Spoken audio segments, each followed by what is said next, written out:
Madam, আমরা একটা অভিযোগ পেয়েছি আপনাদের হাসপাতাল থেকে প্রায় সময় এই বাথরুমের ট্যাপগুলা চুরি হয়ে যায়, এই বিষয়ে কি বলবেন?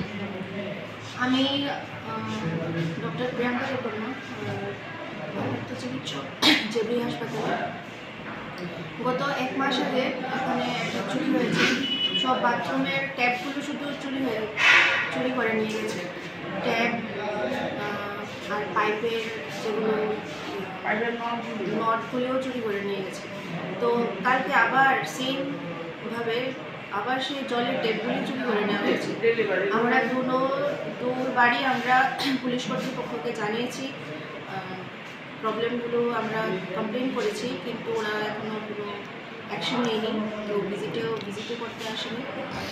তো আমি অনুরোধ করব পুলিশ কর্তৃপক্ষকে যাতে তারা একটু অ্যাকশন নেয়।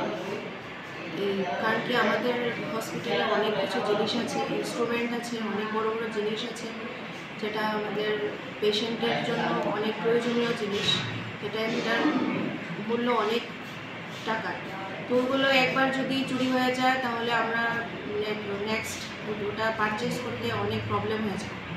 তো সেটাই আমি অনুরোধ করব পুলিশ কর্তৃপক্ষকে যে যেই এই চুরিগুলো করছে তাদেরকে একটু ব্যবস্থা নিয়ে ওদেরকে একটু শাস্তি দেওয়া।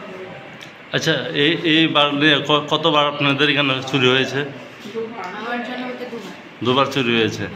প্রথমবার আপনি কমপ্লেন করেছেন, পরে থানা আসেনি, কয় থানা? আর তারপর আপনার যোগাযোগ করার চেষ্টা করেছেন? হ্যাঁ, যোগাযোগ করার চেষ্টা করেছি, কিন্তু তারা আসবো বলে আর আসে না। তারা আসে না। ঠিক আছে। এই হাসপাতালের নাম কি ম্যাডাম? জেবি হাসপাতাল, জেবি প্রাথমিক স্বাস্থ্য কেন্দ্র। ঠিক আছে, থ্যাংক ইউ।